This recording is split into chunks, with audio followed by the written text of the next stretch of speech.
यह उस समय की बात है जब पांचों पांडव वनवास काल में थे और वन वन विचरण कर रहे थे। तभी एक दिन एक ब्राह्मण देवता सहायता की अपेक्षा में पांचों पांडवों के पास। अहो महाराज युधिष्ठिर, कृपया आप मेरी मदद कीजिए, कृपया आप मेरी मदद कीजिए। मैंने अपनी अरणी और मंथन काष्ठ एक पेड़ की डाली में रखा था।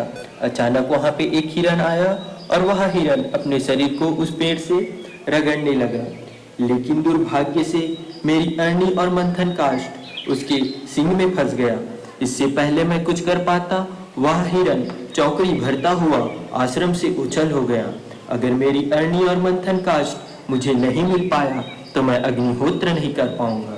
तो इसलिए हे वीर पांडव, आपसे विनम्र विनती है कि आप हिरन के पैरों के निशान को देखते हुए जाइए और मेरे अरणी और मेरा मंथन काष्ठ मुझे वापस लौटाने की कृपा कीजिए। आपकी बड़ी कृपा होगी। जी ब्राह्मण देवता। अरणी और मंथन काष्ठ अग्नि उत्पन्न करने के बहुत दो प्राचीन यंत्र हैं। मंथन काष्ठ को अरणी में दही की तरह भिगोने पर घर्षण होता है, जिससे कि अग्नि उत्पन्न होती है। यह अग्नि उत्पन्न करने का तरीका अत्यंत प्राचीन है। तभी तो जब ब्राह्मण देवता की अरणी और मंथन खोए तो उन्होंने आकर पांडवों से सहायता मांगी और पांडव भी उसे ढूंढने निकल पड़े, परंतु वे थक हार कर जा बैठे एक बरगद के पेड़ के नीचे।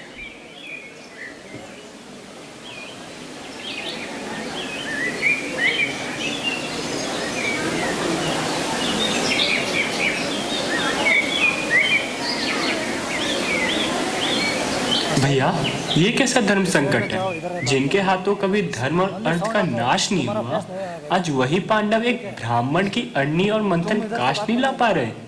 नकुल, पहले किया हुआ पाप और पुण्य ही दुख और सुख के रूप में सामने आता है। भैया, यदि मैंने दुशासन का उसी समय वध कर दिया होता जब वो द्रौपदी को दासी की भांति खींचकर बड़ी सभा में लेकर आया था, तो आज हम कभी इस धर्म संकट में नहीं पड़े होते।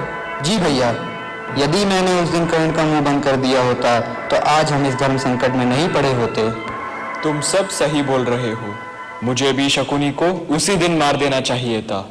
यह समय आक्रोश व्यक्त करने का नहीं है नकुल। किसी पेड़ पर चढ़कर चारों ओर देखो, शायद कहीं जल दिखाई दे। प्यास से हम सभी का बुरा हाल है। जी भैया। नकुल भाई भ्राता की आज्ञा पाकर एक पेड़ पर जा चढ़ता है। भैया, मैं कुछ ऐसे वृक्ष देख पा रहा हूं जो सिर्फ जल के आसपास पाए जाते हैं। निसंदेह हमें वहां पे जल का स्रोत मिलेगा। तो दौड़ कर जाओ और कलश में कुछ पानी भर कर ले आओ। नकुल दौड़कर जाता है और सरोवर तट पर जा पहुंचता है। मेरा अनुमान सही था। मैं पहले जल पी लेता हूं, फिर तर्कशव में पानी लेके जाऊंगा। ठहरो मातृकुमार नकुल, पहले मेरे प्रश्नों का उत्तर दो, उसके बाद जल पियो और ले भी जाओ। कौन हो तुम? मैं इस जल का स्वामी हूँ। यदि तुमने मेरे प्रश्नों का उत्तर दिए बिना जल पीने का साहस किया तो तुम तत्काल मृत्यु को प्राप्त होगे। पहले मैं अपनी प्यास तो बुझा लूं, फिर देखता हूं कौन मृत्यु को प्राप्त होगा। सावधान नकुल।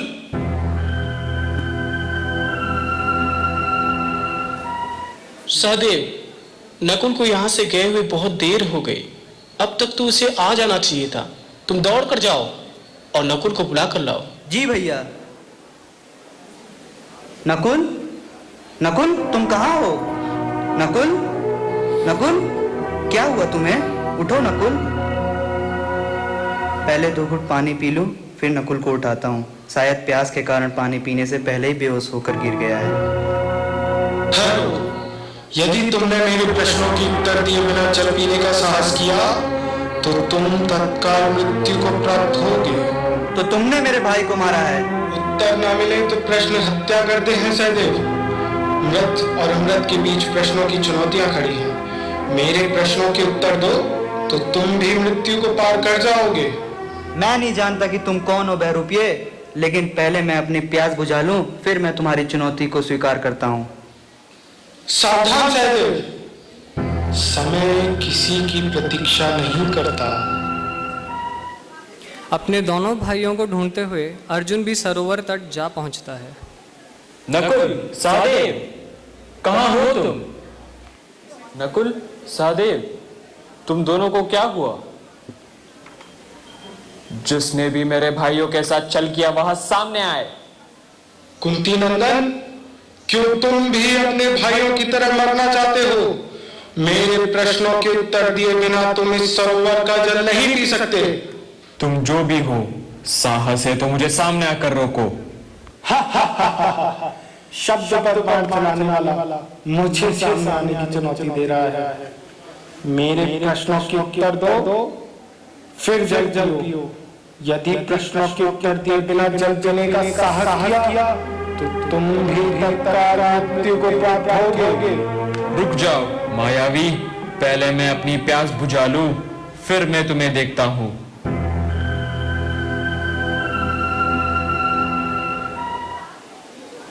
भीम, सहदेव और अर्जुन को पानी के लिए गए बहुत देर हो गई। जाओ तुम जाकर देखो कि वो अभी तक लौटे क्यों नहीं।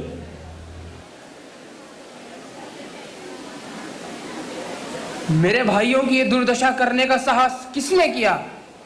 महाभाव भीम, मैं इस जल का स्वामी हूँ।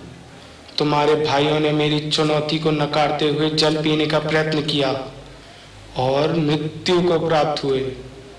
आज मुझे तुझसे युद्ध करना ही पड़ेगा राक्षस, पर पहले मैं जल पीकर यह सिद्ध करूंगा कि इस जल पर तेरा कोई अधिकार नहीं है। और इसी प्रकार चारों पांडव मूर्छित हो जाते हैं और अंततः धर्मराज युधिष्ठिर सरोवर तट जा पहुंचते इन हैं। वीरों को किसने मार गिराया? साधारण लोगों की बातें और प्रतिज्ञा व्यर्थ हो सकती है, परंतु तुम लोगों के बारे में जो भविष्यवाणियां हुई थी वे झूठी कैसे हो सकती हैं? इनके शरीरों पर अस्त्र शस्त्रों के निशान भी नहीं है, ना ही स्थान पर किसी के पैरों के निशान है। आयु पूरी होने पर सबका अंत कर देने वाले यमराज के अलावा इन वीरों से कौन भिड़ सकता है?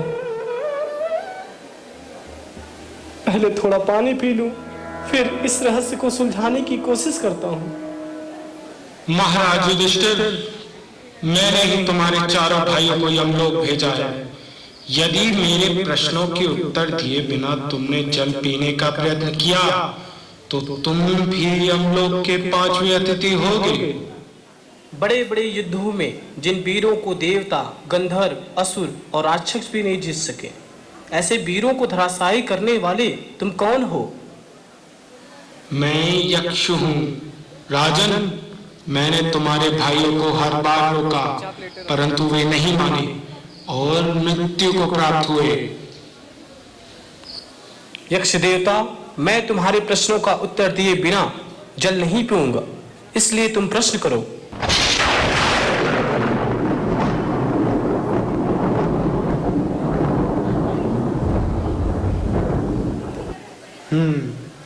तो बताओ, कौन हूं मैं? तुम न इस शरीर हो, न इंद्रियां, न मन, न बुद्धि। तुम शुद्ध चेतना हो, वो चेतना जो सर्वसाक्षी है। जीवन का उद्देश्य क्या है? जीवन का उद्देश्य उसी चेतना को जानना है जो जन्म मरण से मुक्त है। उसे जानना ही मोक्ष है। जन्म का कारण क्या है? अधूरी वासनाएं, कामनाएं और कर्मफल, यही जन्म के कारण है। जन्म और मरण के बंधन से मुक्त कौन है? जिसने स्वयं को आत्मा को जान लिया, वो जन्म और मरण के बंधन से मुक्त है। वासना और जन्म का क्या संबंध है? जैसी वासना वैसा जन्म। यदि वासना पशु जैसी तो पशु योनि में जन्म, यदि वासना मनुष्य जैसी तो मनुष्य योनि में जन्म। संसार में दुख क्यों है? लालच, स्वार्थ, भय, यही संसार में दुख के कारण है। तो फिर ईश्वर ने दुख की रचना ही क्यों की? ईश्वर ने तो संसार की रचना की और मनुष्य ने अपने विचार और कर्मों से दुख और सुख की रचना की। क्या ईश्वर है? कौन है वो? क्या रूप है उसका? क्या वो स्त्री है या पुरुष? हे यक्षदेव, कारण के बिना कार्य नहीं। यह संसार उस कारण के अस्तित्व का प्रमाण है। तुम हो इसलिए वो भी है। उस महान कारण को ही अध्यात्म में ईश्वर कहा गया है। वो न स्त्री है न पुरुष। तो उसका स्वरूप क्या है? वो सच चित आनंद है। वो अनाकार ही सभी रूपों में स्वयं को व्यक्त करता है। वह अनाकार स्वयं क्या करता है? वो ईश्वर संसार की रचना, पालन और संहार करता है। यदि संसार की रचना ईश्वर ने की, तो फिर ईश्वर की रचना किसने की? वह अजन्मा, अमृत और अकारण है। भाग्य क्या है? हर क्रिया हर कार्य का एक परिणाम है। परिणाम अच्छा भी हो सकता है, परिणाम बुरा भी हो सकता है। यह परिणाम ही भाग्य है। आज का प्रयत्न कल का भाग्य है। सुख और शांति का रहस्य क्या है? सत्य, सदाचार, प्रेम और क्षमा सुख का कारण है। असत्य, अनाचार, घृणा और क्रोध का त्याग शांति का कारण है। चित्त पर नियंत्रण कैसे संभव है? इच्छाएं, कामनाएं चित्त में उद्वेग उत्पन्न करती हैं। इच्छाओं पर विजय चित्त पर विजय है। सच्चा प्रेम क्या है? स्वयं को सभी में देखना सच्चा प्रेम है।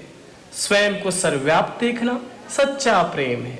स्वयं को सबके साथ एक देखना सच्चा प्रेम है। तो फिर मनुष्य सभी से प्रेम क्यों नहीं करता?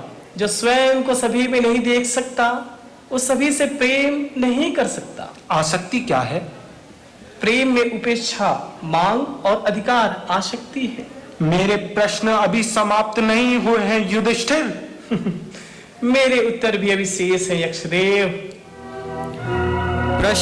प्रश्न तो कभी समाप्त नहीं होते, परंतु बुद्धिमान कौन है? जिसके पास विवेक है। नशा क्या है? आसक्ति। चोर कौन है? इंद्रियों के आकर्षण जो इंद्रियों को हर लेते हैं। जागते हुए भी सोया कौन है? जो आत्मा को नहीं जानता, वो जागते हुए भी सोया है। कमल के पत्ते पर पड़े जल के समान अस्थाई क्या है? यौवन, धन और जीवन। नरक क्या है? इंद्रियों की दास्ता नरक है। मुक्ति क्या है?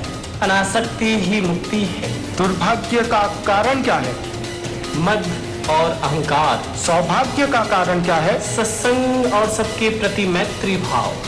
सारे दुखों का नाश कौन कर सकता है? जो सभी को छोड़ सकता है। मृत्यु पर्यंत यातना कौन देता है? गुप्त रूप से किया हुआ अपराध। दिन रात किसका विचार करना चाहिए? सांसारिक सुखों की क्षणभंगुरता। संसार को कौन जीतता है? जिसमें सत्य और श्रद्धा है। भय से मुक्त कौन है? वैराग्य से। मुक्त कौन है? जो अज्ञान से परे है। अज्ञान क्या है? आत्मज्ञान का अभाव ही अज्ञान है। दुखों से मुक्त कौन है? जो कभी क्रोध नहीं करता। वह क्या है जो अस्तित्व में है भी और नहीं भी? माया। माया क्या है? नाम और रूपधारी नाशवान जगत। परम सत्य क्या है? ब्रह्म। यक्ष महाराज, क्या तुम्हारे प्रश्न समाप्त हो गए? प्रश्न इस प्रकार प्रश्न तो कभी समाप्त नहीं होते, परंतु युधिष्ठिर ने एक एक कर यक्ष के सभी प्रश्नों के उत्तर दिए, जिससे यक्ष महाराज प्रसन्न हुए।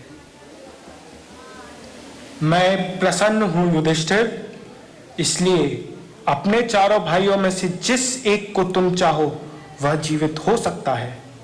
हे यक्ष, ये जो श्याम वर्ण अरुण नयन सुविशाल साल वृक्ष के समान ऊंचा और चौड़ी छाती वाला महाबाहु नकुल है, यही जीवित हो जाए। युधिष्ठिर, तुमने अपने चारों भाइयों में से नकुल को ही क्यों चुना? हे यक्ष, मेरी दो माताएं हैं, कुंती और माद्री। मेरे लिए जैसी कुंती वैसी ही माद्री। मैं दोनों के प्रति समान भाव ही रखता हूँ। मैं कुंती का एक पुत्र जीवित हूँ, इसलिए चाहता हूँ कि माद्री का एक पुत्र जीवित हो। युधिष्ठिर, तुमने अर्थ और काम से भी अधिक दया और समता का आदर किया है, इसलिए मैं तुम्हारे चारों भाइयों को जीवित करता हूँ।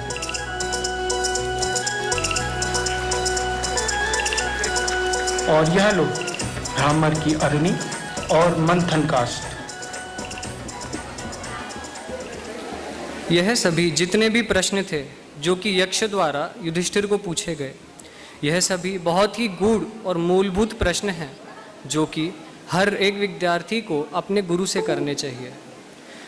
तो इसी प्रकार हर प्रश्न का जीवन में बहुत महत्वपूर्ण होता है, और हमारा यह प्रसंग कुछ इन्हीं प्रश्नों को दर्शा रहा था जो कि योग और उपनिषद के का सारा सार संजोए हुए हैं। अंत में मैं और मेरे साथी एक श्लोक गाना चाहेंगे।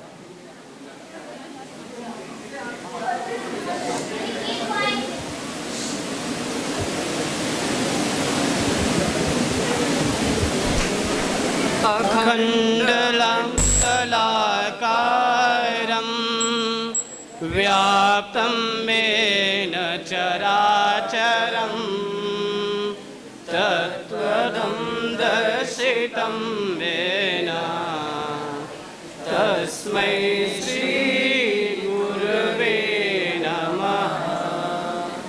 तस्मै श्रीगुरवे नमः।